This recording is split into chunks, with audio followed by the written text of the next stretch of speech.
ಈಗ ಮತ್ತೆ ಕೆಪಿಎಸ್ಸಿ ವಿರುದ್ಧ ಸಿಡಿದೆದ್ದಿದೆ ಕರ್ನಾಟಕ ರಕ್ಷಣಾ ವೇದಿಕೆ. ಮರು ಪರೀಕ್ಷೆಯಲ್ಲಿ ಮತ್ತೆ ಕನ್ನಡ ಪ್ರಶ್ನೆ ಪತ್ರಿಕೆಗಳ ಲೋಪ ಆಗಿದೆ.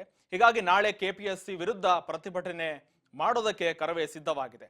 ಈಗ ನಾರಾಯಣಗೌಡ ನೇತೃತ್ವದಲ್ಲಿ ಪ್ರತಿಭಟನೆ ಮಾಡೋದಕ್ಕೆ ಸಿದ್ಧಗೊಂಡಿದ್ದಾರೆ. ಕೆಪಿಎಸ್ಸಿ ಕನ್ನಡ ಪ್ರಶ್ನೆ ಪತ್ರಿಕೆಯಲ್ಲಿ ಏನು ಲೋಪದೋಷ ಆಗಿದೆ ಈ ವಿಚಾರಕ್ಕೆ ಸಂಬಂಧಪಟ್ಟಂತೆ ಮತ್ತೆ ಕೆಪಿಎಸ್ಸಿ ವಿರುದ್ಧ ಕರ್ನಾಟಕ ರಕ್ಷಣಾ ವೇದಿಕೆ ಪ್ರತಿಭಟನೆ ಮಾಡೋದಕ್ಕೆ ಕರೆ ಕೊಟ್ಟಿದೆ. ನಾಳೆ ಕರವೇ ನಾರಾಯಣಗೌಡ ನೇತೃತ್ವದಲ್ಲಿ ಕೆಪಿಎಸ್ಸಿ ವಿರುದ್ಧ ಸಿಡಿದೆದ್ದಿದೆ ಕರ್ನಾಟಕ ರಕ್ಷಣಾ ವೇದಿಕೆ. ಮರು ಪರೀಕ್ಷೆಯಲ್ಲಿ ಮತ್ತೆ ಕನ್ನಡ ಪ್ರಶ್ನೆ ಪತ್ರಿಕೆಗಳ ಲೋಪ ಆಗಿದೆ ಮತ್ತೆ. ಹೀಗಾಗಿ ನಾಳೆ ಕೆಪಿಎಸ್ಸಿ ವಿರುದ್ಧ ಪ್ರತಿಭಟನೆ ಮಾಡೋದಕ್ಕೆ ನಾರಾಯಣಗೌಡ ನೇತೃತ್ವದಲ್ಲಿ ಪ್ರತಿಭಟನೆ ನಡೆಸೋದಕ್ಕೆ ಹೀಗಾಗಿ ಕರೆ ಕೊಟ್ಟಿದ್ದಾರೆ. ಭ್ರಷ್ಟ ಅಧಿಕಾರಿಗಳು ಕಿತ್ತು ಹಾಕಿ ಕನ್ನಡ ಮಕ್ಕಳನ್ನ ಉಳಿಸಿ ಎಂಬ ಹೋರಾಟಕ್ಕೆ ಕರೆ ನೀಡಿದ್ದಾರೆ. ಪ್ರತಿಭಟನೆಯಲ್ಲಿ ಸುಮಾರು 10,000ಕ್ಕೂ ಹೆಚ್ಚು ಪರೀಕ್ಷೆ ಬರೆಯುವ ಅಭ್ಯರ್ಥಿಗಳು ಭಾಗಿಯಾಗ್ತಾ ಇದ್ದಾರೆ. ಈ ಪರೀಕ್ಷೆಯಲ್ಲಿ ಏನೆಲ್ಲ ಲೋಪದೋಷಗಳಾಗಿದೆ ಇದನ್ನ ವಿರೋಧಿಸಿ ಪ್ರತಿಭಟನೆ ಮಾಡಲು ಮುಂದಾಗಿದ್ದಾರೆ. OMR ಶೀಟ್ ಬದಲು ಮಾಡಿದ್ದಾರೆ. ರಿಜಿಸ್ಟರ್ ನಂಬರ್ ಇಲ್ಲ, ಅಭ್ಯರ್ಥಿಗಳಿಂದ ರಿಜಿಸ್ಟರ್ ನಂಬರ್ ಬರ್ಸಿಲ್ಲ. ಎಲ್ಲ ಲೋಪದೋಷಗಳನ್ನ ವಿರೋಧಿಸಿ ಈಗ ಕೆಪಿಎಸ್ಸಿ ವಿರುದ್ಧ ಪ್ರತಿಭಟನೆಗೆ ಸಜ್ಜಾಗಿದ್ದಾರೆ. ಒಬ್ಬ IDGP ಗುಪ್ತದಳದ IDGP ಯಾರನ್ನಾದ್ರೂ ಬೆಳಗ್ಗೆ ಭೇಟಿ ಮಾಡ್ತಾರೆ ಅಂದ್ರೆ ಅದು ಮುಖ್ಯಮಂತ್ರಿಗಳನ್ನ. ಬಹುಶಃ ಮುಖ್ಯಮಂತ್ರಿಗಳು ಬೆಳಗ್ಗೆ ಉಪಹಾರ ಮಾಡೋಕ್ಕಿಂತ ಮುಂಚೆ ಆ IDGPಯನ್ನು ಭೇಟಿ ಮಾಡಿ ಕರ್ನಾಟಕದ ಆಗು ಹೋಗುಗಳ ಬಗ್ಗೆ ಅವರು ವಿಚಾರವನ್ನು ತಿಳ್ಕೊಳ್ಳುವಂಥದ್ದು ಅದು ನಮಗೆ ಗೊತ್ತಿರೋ ವಿಚಾರ.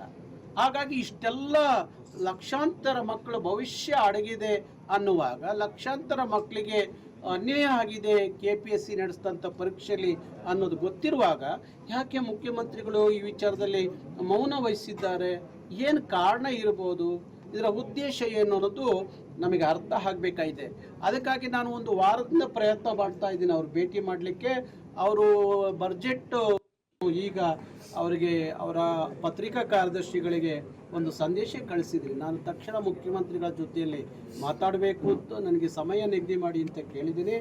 ಸಮಯ ನಿಗದಿ ಮಾಡಿದ್ರೆ ಮುಖ್ಯಮಂತ್ರಿಗಳ ಜೊತೆಯಲ್ಲೇ ನಾನು ಖುದ್ದಾಗಿ ಈಗ ಆಗಿರೋ ಅನ್ಯಾಯವನ್ನು ಅವರಿಗೆ ಅವರ ಗಮನಕ್ಕೆ ತರುವಂಥ ಕೆಲಸ ಮಾಡಿ ನೊಂದ ವಿದ್ಯಾರ್ಥಿಗಳಿಗೆ ಇವತ್ತೇನು ಅವರ ಬೇಡಿಕೆಗಳೇನಿದೆ ಅದನ್ನು ಸರಿಪಡಿಸಬೇಕು ಅಂತ ಹೇಳಿ ಮುಖ್ಯಮಂತ್ರಿಗಳ ಜೊತೆಯಲ್ಲಿ ಒತ್ತಾಯ ಮಾಡ್ತೀವಿ.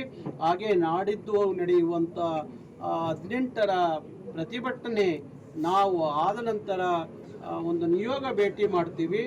ಮುಖ್ಯಮಂತ್ರಿಗಳಿಂದ ಏನು ಬರುತ್ತೆ ವಿಚಾರ ಅದನ್ನು ಗಮನಿಸಿ ಅದರ ನಂತರ ಇಡೀ ರಾಜ್ಯದಲ್ಲಿ ಈ ಹೋರಾಟವನ್ನು ಕರ್ನಾಟಕ ರಕ್ಷಣಾ ವೇದಿಕೆ ಈಗ ಅವರಿಗೆ ಅವರ ಪತ್ರಿಕಾ ಕಾರ್ಯದರ್ಶಿಗಳಿಗೆ ಒಂದು ಸಂದೇಶ ಕಳಿಸಿದ್ದೀನಿ. ನಾನು ತಕ್ಷಣ ಮುಖ್ಯಮಂತ್ರಿಗಳ ಜೊತೆಯಲ್ಲಿ ಮಾತಾಡಬೇಕು ಅಂತ ನನಗೆ ಸಮಯ ನಿಗದಿ ಮಾಡಿ ಅಂತ ಕೇಳಿದ್ದೀನಿ. ಸಮಯ ನಿಗದಿ ಮಾಡಿದ್ರೆ ಮುಖ್ಯಮಂತ್ರಿಗಳ ಜೊತೆಯಲ್ಲೇ ನಾನು ಖುದ್ದಾಗಿ ಈಗ ಆಗಿರೋ ಅನ್ಯಾಯವನ್ನು ಅವರಿಗೆ ಅವರ ಗಮನಕ್ಕೆ ತರುವಂಥ ಕೆಲಸ ಮಾಡಿ ನೊಂದ ವಿದ್ಯಾರ್ಥಿಗಳಿಗೆ ಇವತ್ತೇನು